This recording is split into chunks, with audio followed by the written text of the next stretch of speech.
Hey, yo everyone. How is everyone doing today? I am doing great. I didn't realize that I didn't come out with a video of Legendary Broly or Full Power Broly, or which I think Full Berserk Broly would be a perfect name for him. But I not too long ago, maybe about a month ago, or maybe a month and a half, I came out with his two prior forms, his base form and then his Super Saiyan form.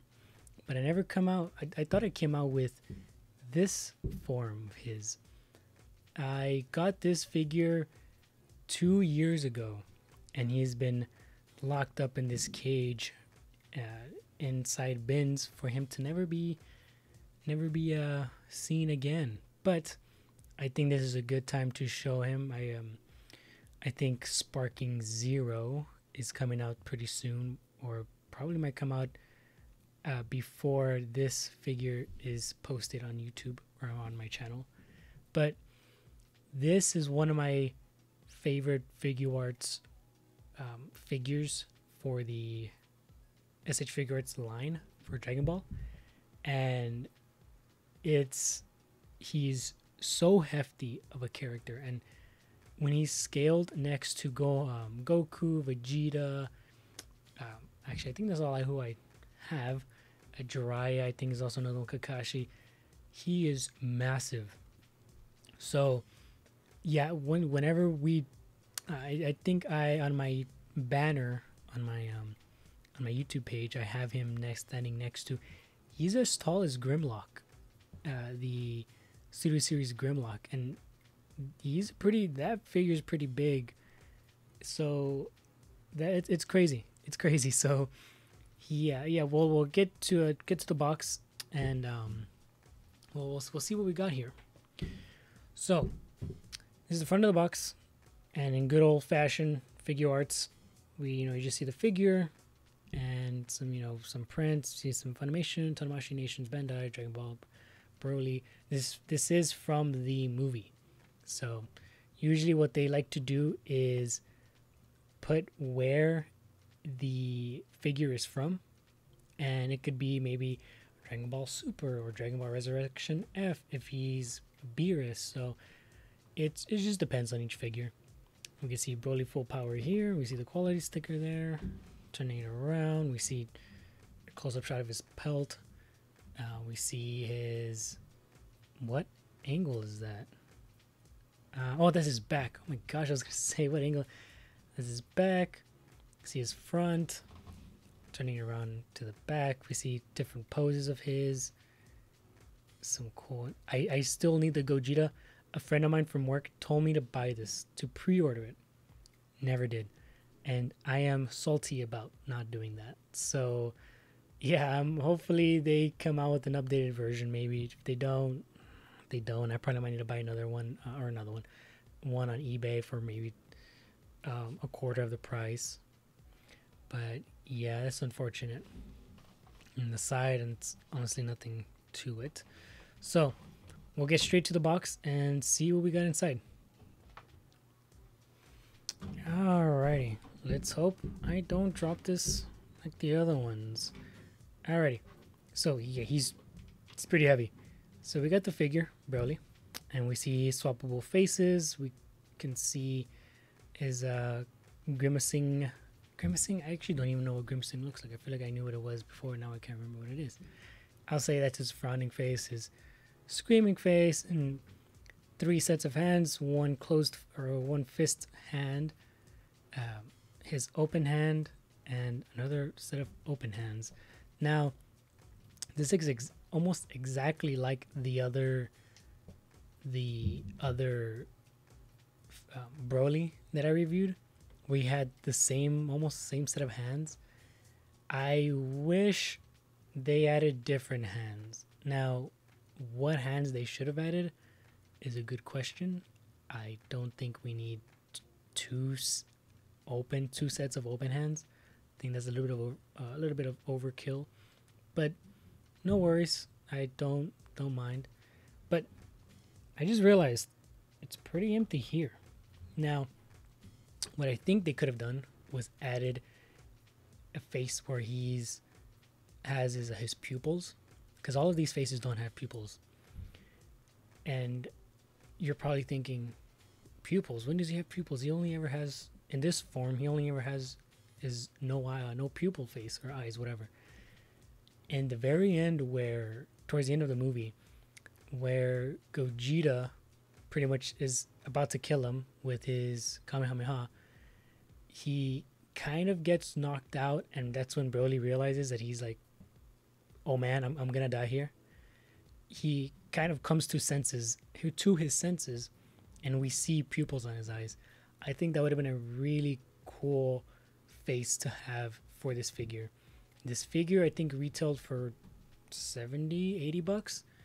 That is a pretty good price. Tamashii Nations is now selling their smaller figures for 70, 80 bucks with just as much accessories as this.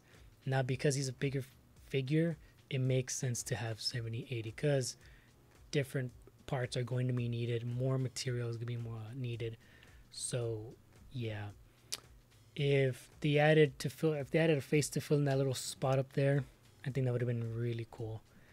But yeah, so we'll get this figure out of the box, take a closer look at the figure, and see what we got in our hands. We'll be right back. Alright, so we got the figure here. I'm going to set him back here. Hopefully it doesn't fall. I didn't really strain his hands or his feet.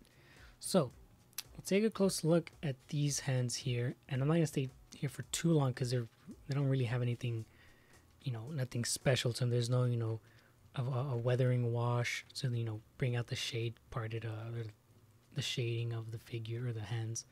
But they're just, plain skin tone hands. Oh, nothing to it. So yeah, and these are, I'm only going to verify. I'm only going to review these because on the other ones, they're practically the same thing. So yeah, these just pop in and pop out. And yeah, that's pretty much it to these hands.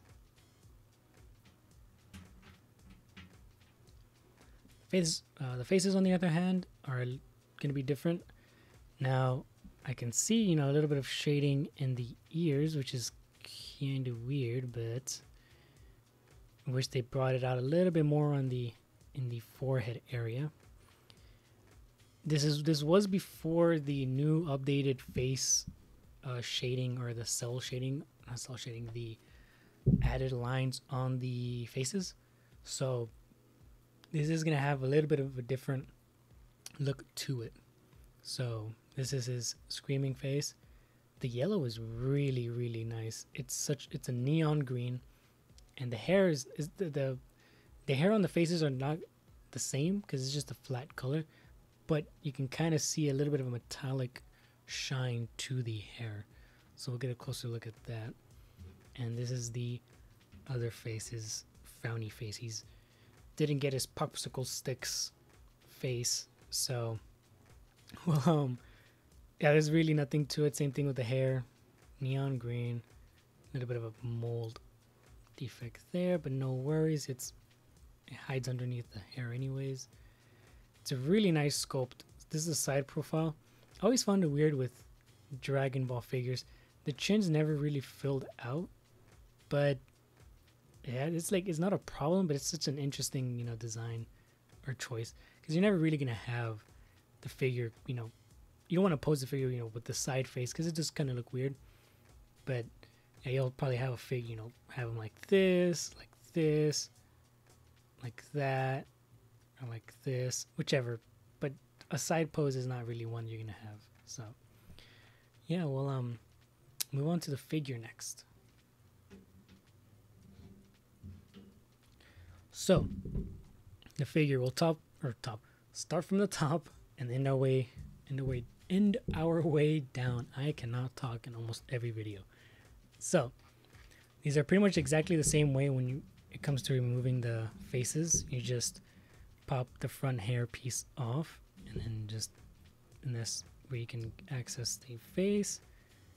There are some figures, I think some of the Naruto line has different mechanics on removing the face, so do be wary. You don't want to pull on. Just what I like to do sometimes, if I'm not too sure, I'll kind of just start tugging, the face. If it starts falling apart, in a good way, where starts sliding out, then that's great. But if it doesn't, then try another way.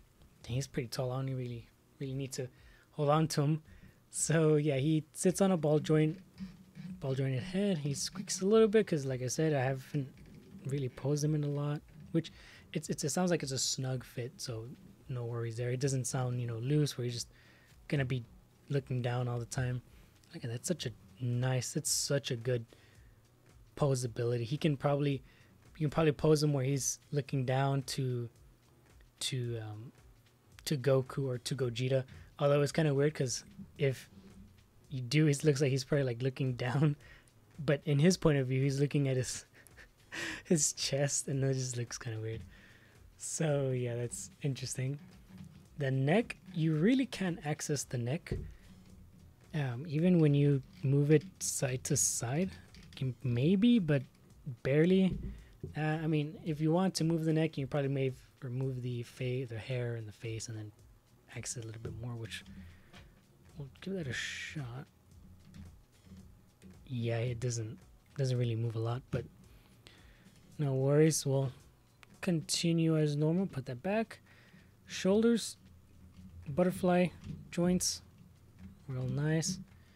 Kind of just full as if he's gonna flex. The shoulder joints, on the other hand, are pretty sizable. Like they're really beefy. Like his arms are huge, but because he's a big figure, I'm always careful with my figures, when it comes to posing, because you just don't know if it's just gonna break one day, and that's just one of my fears that I have for all my figures. But can see that it's really reinforced given how hefty this figure is. It's not gonna break, but like I say, and I will always preach, just be careful with your figures. You just never know, one day it'll just give out. The biceps are on a swivel, which is real nice. They go not 360 degrees, but they probably, it's a human range. See the elbows, it's not really double jointed. It's like I said, I mean, you can see that it's a little bit, but it's mainly for this lower part here. It would be the same thing on both parts of the arms. It does have a swivel there and rockers. I believe this sits on a ball joint. Does sit on a dumbbell joint, yes. So that's very, very cool. I think they need to start adding that with their newer figures. On their, the material that they use is pretty strong, anyways. But I just feel way more comfortable when it's on a double ball joint or the dumbbell joint, and it just feels weird when they're not. It feels like it's gonna break when you start swapping out hands.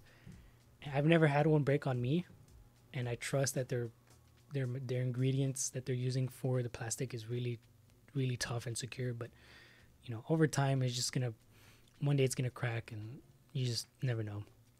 And they're so small too. That's one thing that worries me too. But that's a whole nother story. Chest has decent range, not a lot of good range. Abdomen, same thing. It doesn't really go forward a lot, but it goes back quite a bit. The pelt itself has 3 parts, or it's one part and then 2 parts. So 2 part being, this piece here. If he's lunging towards someone, you can have it to where it's the wind is picking up. But it does look weird because if you do that, you open this there. So let me put this underneath here. His hips spread them, go this far without really causing any big changes to the pelt. It's that much. Bring that down. Same thing when it comes to moving it forward. It's just the pelt really really limits the range when it comes to moving this figure or the legs.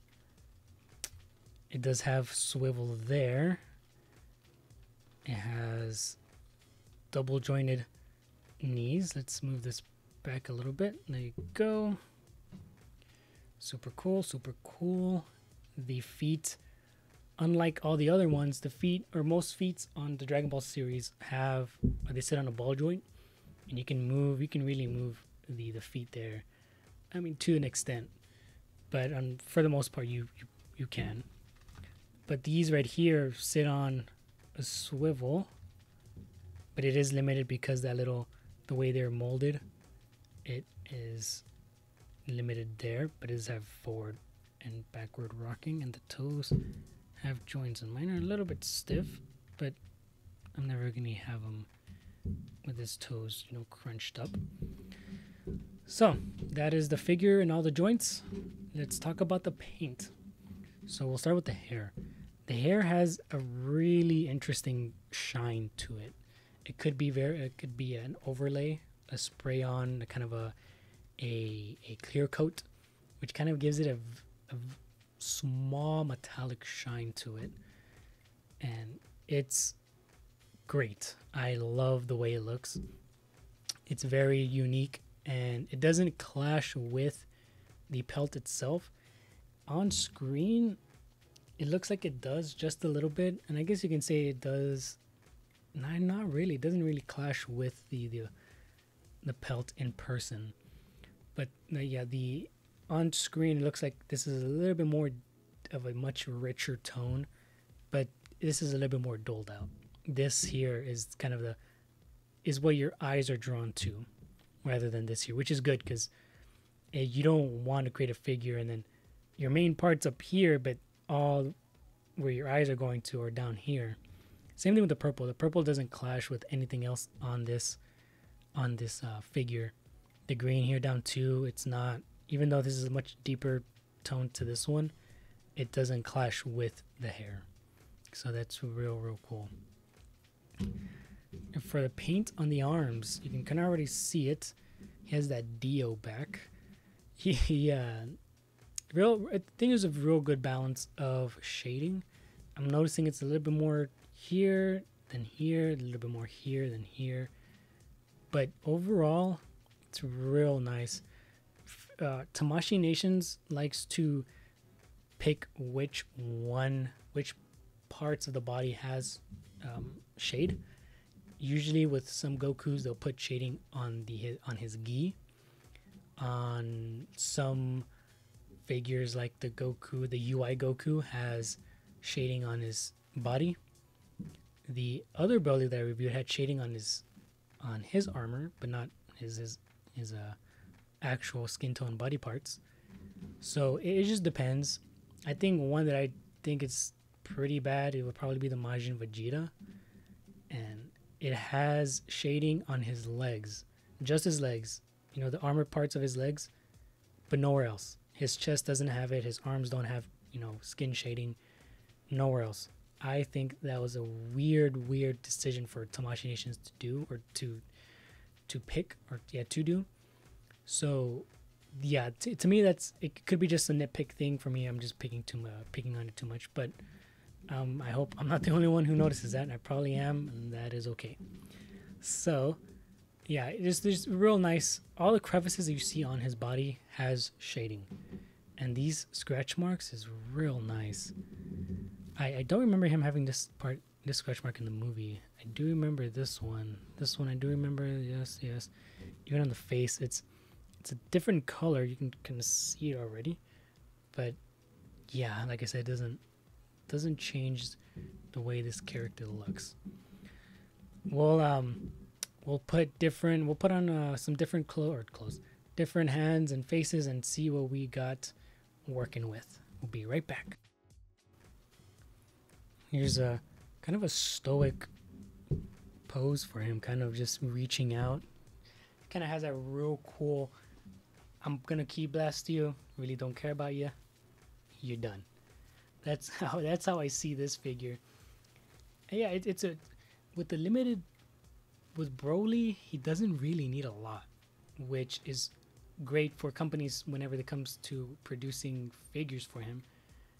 All the emotion you already know is from the movies behind. You see the character feeling these emotions, and you already, like, simple face plates like these and simple hand gestures, you kind of already know what he's thinking.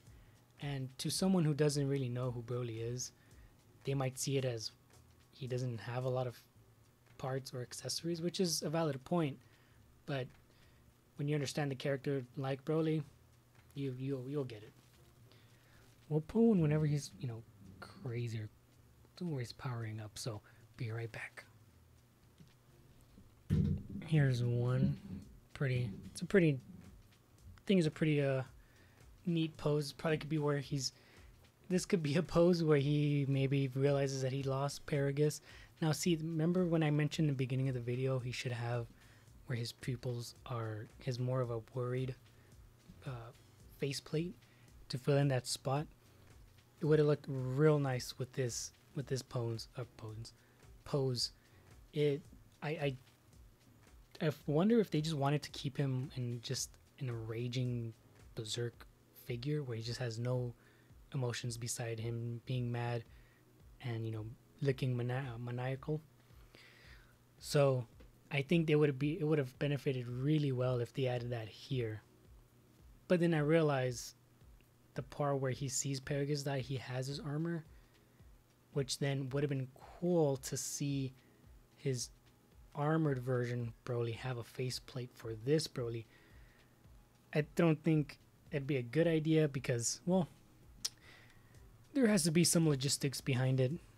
It could be talked about another day. But this figure, we see the poses here.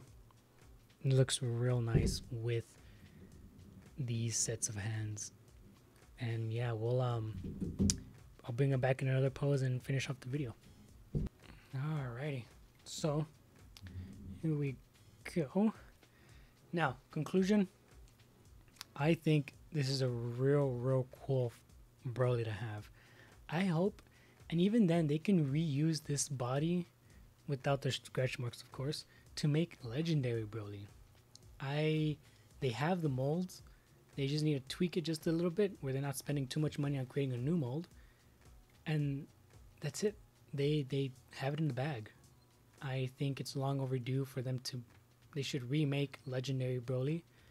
The legendary Broly's that they've come out with came out maybe a decade ago, so it has been some time. And yeah, I would love to have this Broly with the legendary Broly, you know, sitting or standing next to each other. I'm a huge Broly fan, if you haven't been able to notice. But yeah, this figure is real nice. If you were to able to grab your hand or get your hands on one for that's close to retail, I honestly wouldn't pay more than, I would say, $100. Honestly, if you find one for like 120, I think that'd be kind of a decent price to get it at. It has been some time since this figure has been out of stock, and I think it will stay out of stock. And yeah, I don't think they're going to re-release this figure again anytime soon. Maybe in the next 7 years. But that's even, I'm like throwing a number out there. That's if they do. So yeah, I hope everyone enjoyed this video. I love this figure. If you're able to grab this figure, like I said, for 120 or less, I think go ahead, bite the small bullet. I know to some people, even for me, 120 is a lot. But I want to say this figure looks phenomenal standing next to by himself or standing next to other Dragon Ball figures. It would be the centerpiece of any figure. And standing next to UI Goku, which I plan on doing, and if they come out with Ultra Ego Vegeta, game changer. Well, leave a like, leave a comment if this is one of your favorite Dragon Ball characters, or if you have this figure or not, what you think about it. Let me know. I'd be interested to see who's a hater of Broly. But yeah, have a good weekend. I'll see y'all in the next video.